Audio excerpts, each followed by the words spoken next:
বলছে সে নাকি মানে ভেজ প্যাটিস বলে চিকেন প্যাটিস খাওয়াচ্ছিল। এটা কি মূর্খরাও বিশ্বাস করবে?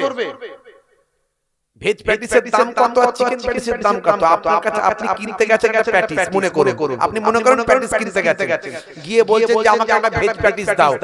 সে আপনাকে ভালোবেসে মনে করুন নিশ্চয়ই চিকেন প্যাটিসের দাম বেশি, ভেজ প্যাটিসের দাম কম, তো আপনি বললেন ভাই আমাকে একটা ভেজ প্যাটিস দাও, সে আপনাকে জোর করে চিকেন প্যাটিস দিতে মনে হচ্ছে?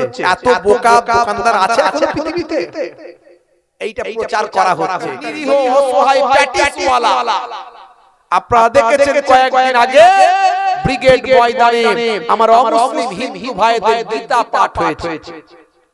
গীতা পাঠ করা তো ভালো, কারণ সেখানে তো ভালো কথাই লেখা আছে, শান্তির কথাই লেখা আছে, মানুষকে ভালোবাসার কথাই লেখা আছে। নিরীহ মানুষকে নিশ্চয়ই মারার কথা লেখা নাই, অসহায় মানুষকে নিশ্চয়ই আঘাত করার কথা লেখা নাই। নিশ্চয়ই এটা বলা থাকতে পারে যদি কেউ তোমাকে মারতে আসে তখন তুমি বাধা দাও, যেমন কোরআনেও বলা আছে। একে বলা হচ্ছে জিহাদ। জিহাদ জিহাদ কথা শুনলে অনেকের মাথা খারাপ, বলে জিহাদ মানে মনে হয় মুসলমানরা মানে অমুসলিমদের মারবে বলে জিহাদ বলে। না রে বাবু, আরে জিহাদ দুই প্রকার, একটা হলো জিহাদে আকবার, একটা হলো জিহাদে আসগার। জিহাদে আকবার হলো তোমার মনের সঙ্গে জিহাদ, মন চাইছে খারাপ কাজ করতে, তুমি বলো খারাপ কাজ করব না। মন চাইছে বলছে পাপ কাজ করতে, তুমি বলছো পাপ কাজ করব না। মন বলছে লুটে লুটে খেতে, তুমি বলছো না এটা আল্লাহ নিষেধ করেছে।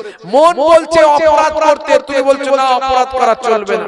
মন বলছে জেনা ব্যভিচার করতে, তুমি বলছো না করা চলবে না। মন বলছে মদ খেতে, তুমি বলছো না খাওয়া চলবে না। এটা হলো জিহাদে আকবার, অর্থাৎ বড় জিহাদ। জিহাদ শব্দটা নিয়ে ইন্টারনেট সার্চ করে দেখবে এর মানে কি। জিহাদ মানে হলো অন্যায়ের বিরুদ্ধে ন্যায়ের পক্ষে প্রচেষ্টা চালানো, এর নাম হলো জিহাদ। জিহাদ মানে কোনো মারপিট দাঙ্গা হাঙ্গামা নয়। কিন্তু অমুসলিম ভাইদের মাঝখানে এই জিহাদ নিয়ে অপব্যাখ্যা করে হিন্দু মুসলমানের মধ্যে খারাপ ধারণা তৈরি করছে। তাই ভাই আমার জিহাদে আসগার কোনটা? জিহাদে আসগার হলো কেউ যদি অন্যায় ভাবে কাউকে আঘাত করে তখন সেটা রুখে দেওয়া, প্রতিরোধ করা। এই প্রতিরোধ করতে গিয়ে লড়াই হবে, এই লড়াই করতে গিয়ে বদর হয়েছে, ওহদ হয়েছে, খন্দক হয়েছে, তাবুক হয়েছে, ইয়ারমুক হয়েছে, মুতা হয়েছে, কারবালা হয়েছে। যত যুদ্ধ হয়েছে সব জিহাদে আসগার। এগুলো সব ইসলামের প্রতিরোধমূলক যুদ্ধ।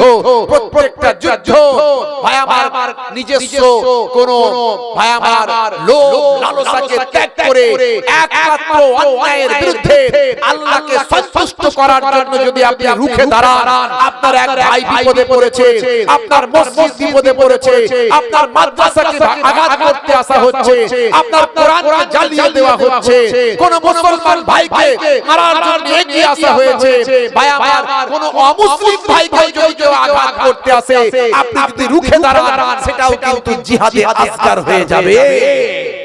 তাহলে জিহাদটা বুঝতে হবে, বুঝতে পারছেন ভাইরা আমার? কিন্তু মুসলমানদের বিরুদ্ধে উগ্রতা ছড়ানো হচ্ছে, আর তার ফল আমরা দেখলাম। একজন অসহায় নিরীহ মানুষ 20-22 বছর প্যাটিস বিক্রি করে, লোকটা 6-7 পর্যন্ত পড়াশোনা করেছে, কিছুই বোঝে না। আমরাই তো জানতাম না যে গীতা পাঠ হলে নাকি আমিষ খাওয়া চলে না। হ্যাঁ, গীতা পাঠ করলে আমিষ খাওয়া চলে না, আমরা মুসলমানরা শিক্ষিত মানুষরা জানতাম না। কি জি, আমাদের যখন কোরআন পাঠ হয় তখন সব আমিষ খাওয়া চলে না। যত দেবে তত খাবো, অসুবিধা নাই। আমাদের আমিষের সঙ্গে কোরআন পাঠের কোনো সম্পর্ক নাই। আল্লাহ দাঁত আমিষ খাওয়ার জন্য দিয়েছে, নিরামিষ খাওয়ার জন্য দিয়েছে। এদিকে ছেড়ার ওদিকে চেবানো, কথা ঠিক না ভুল? আচ্ছা, বাঘের যে দাঁতটা আছে দেখেছেন? বাঘের যে দাঁত আছে ওদের দেখবেন চেবানোর দাঁত নাই, সব ছেঁড়ার দাঁত, ছিঁড়বে আর গিলবে, কথা ঠিক না ভুল? ওকে আল্লাহ চেবানোর দাঁত দেয়নি। আবার যে গরু ছাগলের দাঁত দেখেছেন, ওদের দাঁতগুলো কি ছেঁড়ার দাঁত দিয়েছে না চেবানোর? ওদের কি ছেঁড়ার না চেবানোর? ওদের শুধু চেবানোর দাঁত। ওরা গোশত খেতে পারবে না, ওরা শাকসবজি খাবে, খালি চেবাবে। আর আল্লাহ আমাদের কেমন দাঁত দিয়েছে? ছেঁড়ারও দিয়েছে, চেবানোরও দিয়েছে। আপনি বাঘকে যদি শাক খাইয়ে দেন হজম করতে পারবে?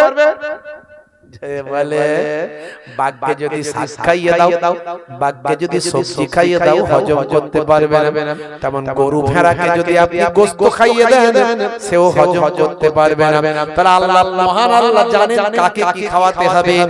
আর আমাদের স্টমাক পেটটাকে আল্লাহ এমন বানিয়েছেন শাক খেলেও হজম হয় আর গোশত খেলেও হজম হয়। কথা ঠিক না ভুল? তাহলে আমাদের আল্লাহ সেইভাবেই তৈরি করেছেন বাবু। কিন্তু সেই মানুষটা তো জানে না যে গীতা পাঠ হলে তাদের নিয়ম আছে, নিশ্চয়ই যেটা নিয়ম সেটা মানতে হবে। বুঝতে পারছো? সেখানে আমিষ চলে না। সে জানে বাবা এটা তো চিকেন বিক্রি করছে, চিকেন তো সবাই খায়। হ্যাঁ, তার জন্য তাকে মারধর করেছে। আপনারা জানেন, দেখেছেন ভাইরাল, ইন্টারনেটে ভাইরাল। আবার সেই মানুষটাকে নিয়ে সেই খোঁড়া মতো মানুষটা যে বেশি লাফালাফি করেছে তাকে আবার বীর বলছে। বীর সে নাকি বীর, বুঝতে পারছেন? হায় রে আমার তরুণ যুবকেরা, আমার মুরব্বিয়ানেরা আমার। তবে এই অন্যায়ের বিরুদ্ধে হিন্দু মুসলমান সবাই কিন্তু প্রতিবাদ করছে, সবাই প্রতিবাদ করছে। যদি তোমার মনে হয় যে ওখানে ওটা বিক্রি করা ঠিক নয়, তাকে উঠিয়ে দিতে পারতে, যাও চলে যাও অন্য জায়গায় গিয়ে করো। বলছে সে নাকি মানে ভেজ প্যাটিস বলে চিকেন প্যাটিস খাওয়াচ্ছিল।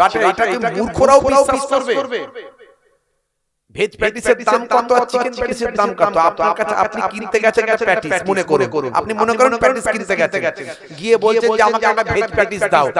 সে আপনাকে ভালোবেসে মনে করুন নিশ্চয়ই চিকেন প্যাটিসের দাম বেশি, ভেজ প্যাটিসের দাম কম। তো আপনি বললেন ভাই আমাকে একটা ভেজ প্যাটিস দাও, সে আপনাকে জোর করে চিকেন প্যাটিস দিতে মনে হচ্ছে?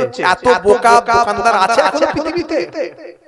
এইটা প্রচার করা হচ্ছে, বলছে আমাকে ভেজ প্যাটিস কিনতে গেছে চিকেন প্যাটিস দিয়েছে।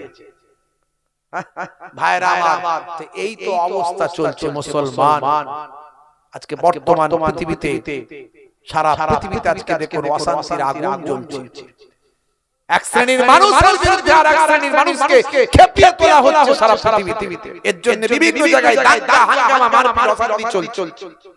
আমাদের শিক্ষিত হতে হবে, আমাদের এডুকেটেড হতে হবে, আমাদের ঘরের সন্তানগুলোকে শিক্ষিত করতে হবে, না হলে আপনি বাঁচতে পারবেন না।